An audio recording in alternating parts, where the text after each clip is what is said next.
Hey there folks, Wrel here. This episode is going to be kind of short, but in the past I've been asked what it is I actually do at Daybreak. It's a good question that sometimes feels difficult to answer because people tend to get confused when you tell them that you're not a programmer. So today I figured we'd talk a little bit about the different jobs within the team and how it all comes together. Within the team, if I were to simplify things a great deal, there are probably 4 main categories of jobs that relate specifically to the production of our game. So I'm not including the marketing department or HR or the executives, etc., etc. We'll say that these categories are art, design, programming, and management. Again, I'm oversimplifying here, but at least it'll make sense. Within those job categories, you'd have individual specialities as well. For example, among the artists, you can have UI artists or audio artists or animation artists, concept artists. And within design, you can have a combat designer, you could have a world designer, or somebody who handles specifically the marketplace data. Within programming, you'd have UI programmers, you'd have graphics programmers, and super techie people whose job titles I don't know. And for management, you could have producers and senior producers.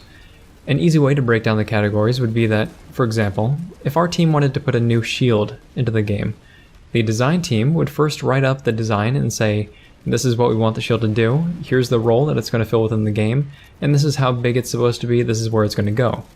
Then the art team will take that design and say, okay, here's how we'll make it look so that it conveys your intent and meshes with the game's art style, and we'll use these texture sheets to eliminate any additional overhead for performance, and then they'll create the asset. In the meantime, the programming team would be coding any new behaviors that the shield is supposed to allow. So can you walk through the shield? Does it block projectiles? What kinds of projectiles does it block? Does it know when something is walking through it? And what happens when they do? Once that's done, the design team then would take the asset from the art team, they'd take the behavior from the programming team, and then they'd hook it all up to an object or an NPC in the data, and then we'd place it in the world or make it spawn in whichever way we wanted it to spawn in. The management team would basically make sure that all of this gets done in a timely fashion, and they'll nudge the people who are blocking other members of the team, they'll resolve conflicts as they arise, or they will reroute us to other more important tasks that pop up. Our team is somewhat small, so most of us have multiple disciplines. Anyone on the art team has at least some experience in the design tool. Any one of the designers has at least some experience dealing with physics and particle effects. For those who don't know, I am a designer on PlanetSide too. I can work with terrain, with data, and physics, and I'm learning to script a little bit within our engine as well. A large part of what designers do is also documentation. Almost everything starts with a written design so that everyone, not just yourself, can see the vision for an item or a system, work out the bugs and the flaws, and then act to implement it.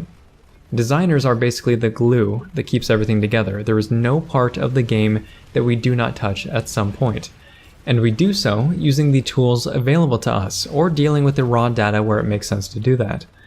It's kind of similar to how a graphics artist will use Photoshop. Photoshop is the tool that the artist takes advantage of to create their art. Sometimes that requires scripts and plugins and fonts that they've downloaded from elsewhere, much like the design team requires the assets created by the artists and the behaviors created by the programmers. So hopefully that sheds some light on not only what I do, but also what the team does within the organization. It takes numerous hands to keep improving upon the game and developing new features and creating more content and fixing bugs. So many bugs. If this video has been interesting, helpful, or entertaining, please feel free to like, subscribe, tell your friends about the channel, and if you have any thoughts on the video or questions, go ahead and leave them in the comment section down below. Thanks very much, folks. Wrel signing off.